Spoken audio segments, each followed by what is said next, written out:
Hey guys, it's me. I hope you had a great Christmas. I'm not exactly sure when you're going to be seeing this, but I wanted to be the one to go over your song project with you, so you get a video of me. Hey.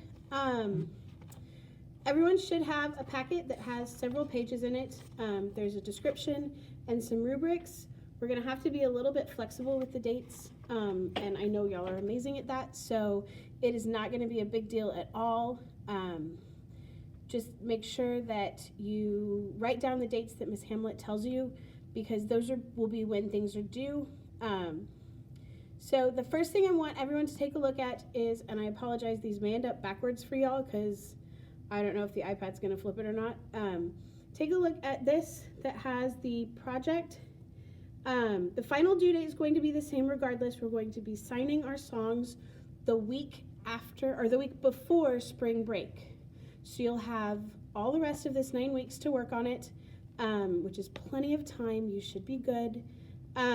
If you look at this, it has a little description of what it is you're going to be doing. So it has that you'll be signing a song, you'll pick one. It has a list of dates. We may need to edit these. Just be flexible. Y'all are good at that. And some things to remember when you're picking your song. Important things for when you're picking your song. Your song has to be school appropriate. School appropriate. No bad words, no themes that are not good. So keep it clean. Keep it like maybe you could play it for your grandma. You're going to want, if you need a radio edit, make sure that it's labeled as a radio edit so that when we're listening to it, we know we've got the right song. Your song needs to be about 3 minutes long. No ABC songs. We're not going to do the alphabet. Nursery rhymes are not very good. Disney songs are great because they tell a story, they're clean.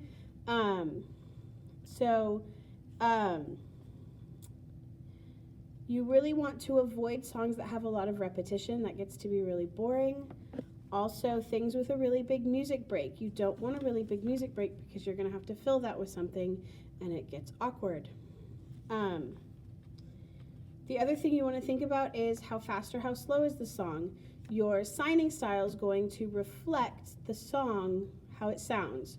So if it's really upbeat, you're going to want to be signing upbeat and look upbeat. If it's sad, you'll want to match your body language and your sign style to that. So really think about what that song is going to take to sign.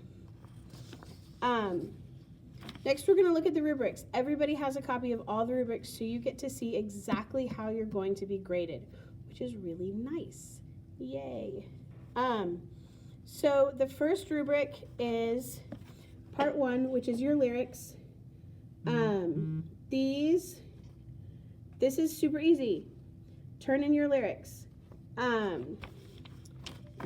Whether it's printed out and turned in on a piece of paper or turned in through Google Classroom, whichever Mrs. Hamlet wants, listen to what she wants. So if you turn it in on time, it's clean, typed neatly, all of that stuff, you get 100. Easy. And then it goes down from there. You can look at the rubric and see how it fits. The second portion is putting your song into your own words.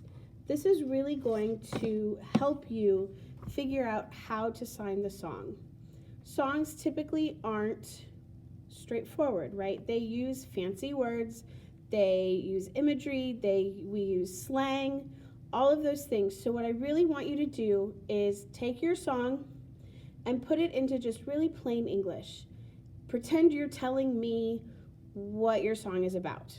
So take it kind of stanza by stanza, chunk by chunk, and put down what is it saying. And this is very simple. You either do it, look, you either do it and get 100, you do it late and get an 80, or don't do it at all and get a 0. So super easy. So what you should turn in for this one is have the original line and then the song in your own words right after. So you'll have kind of chunk by chunk. Or you could do kind of a table where you have the actual song and then have the piece that fits. Make sure you can see my hands. So the original song and then your lyrics or your words, and then we'll have it glossed next. You could do that too, but what we want to see is how it all fits together. So not one page of song and one page of your own words. Mix them up so that we can see how the song matches your own words. I hope that makes sense. I will have a sample of something that I've worked on in Google Classroom so you can see what it is we're looking for. I'll attach it in there somewhere so you can take a look at it. The third part is gloss. Glossing, woohoo! We've practiced some glossing. You'll have more practice later. If you haven't yet, I don't know when you're gonna get this, but glossing, put it into, you write in all caps, typing makes it so much easier because you hit caps lock and you go. Type the words that you're going to sign.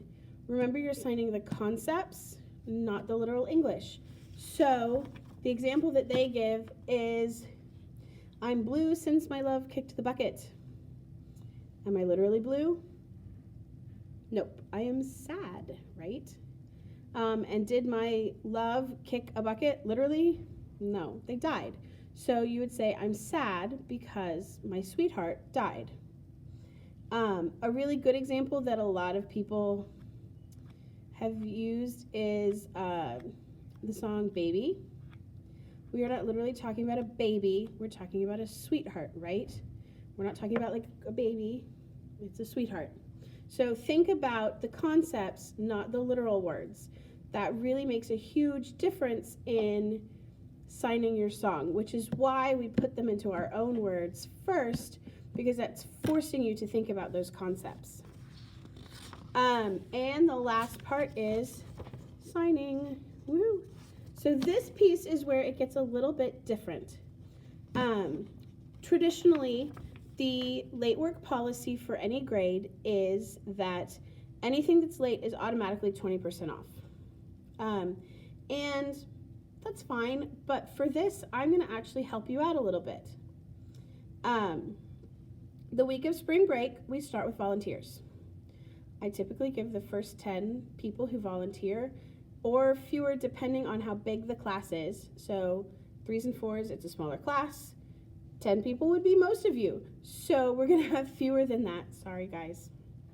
But the first few people who volunteer get extra credit or who get picked. So if you don't volunteer but you get picked and you sign 5th, you're gonna get some extra credit too. So I'll go through my list. One of the things that's different about volunteering for this is you cannot volunteer to go unless the slot above you is already taken.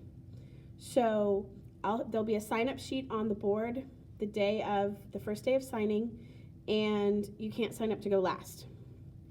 You can't sign up to go second unless first is already taken. So someone has to go first for someone else to go second. Does that make sense? I hope so.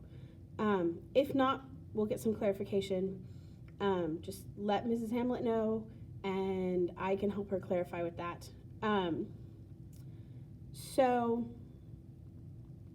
once volunteers are gone, we'll start picking names randomly. It's random. I use a random.org or pull a number from a cup or something like that. We will always have the next 5 people to sign ready. So you'll know when you're coming up. It's not going to be like, oh, you're next, go for it, unless you volunteer that way. So we'll always keep a running list of 5. What is really great about how I like to give this grade is, let's say it's the first day, we've out of volunteers, and I call your name, and you're not ready to go. You say, I'm not ready, that's okay. If you take a look down at the very bottom, let's see if we can get this in here. It says punctuality. See this down here, all that? So if you sign this very far one. If you sign when you're called in class the first time, you get all the points for that section. If you're not ready to go and you say, can I, not now, I'll put you on the we haven't gone yet list. Once we get through everybody has a chance to go first, the first time, then we start back at the top of that list again. So I'll call your name again, and if you're ready, that second time your name is called, you only lose 5 points. Which is a pretty good deal. So you started at 95 instead of an 80, which is what the normal late work policy would say. Let's say you're not, we call your name a second time and you're still not ready. That's okay. But you're ready the third time your name is called. That starts you at a 90, so you've lost 10 points total instead of 20. If you're not ready the third time, but you're ready the fourth or any other time in class, you start at an 85. So which loses you those 15 points, which is still better than losing the 20%. The only way that your grade is docked the full 20 points that would happen with a 20% deduction is if you choose to sign outside of class time. That's really to encourage you to get it done in class because we have all week to do it. So make sure you sign in class. Even if it's not on that first time you're called, you're still going to do better than if you did it late, following the normal late policy. It really benefits you, and that's a good thing. Remember, pick a song, choose wisely. You cannot change your mind. And personally, when I do this, my rule is that 2 people in the same class period cannot do the same song. So if there's something that you know you really want to do, go ahead and sign up for it now. We'll have a sign-up sheet. Go ahead and sign up for it now, but know that you're not going to change. Just because once the song is approved, that's done, you've got it. If you have any questions, let Mrs. Hamlet know. If she can't answer your questions, she'll ask me and I'll try to help. I miss you all. Bye.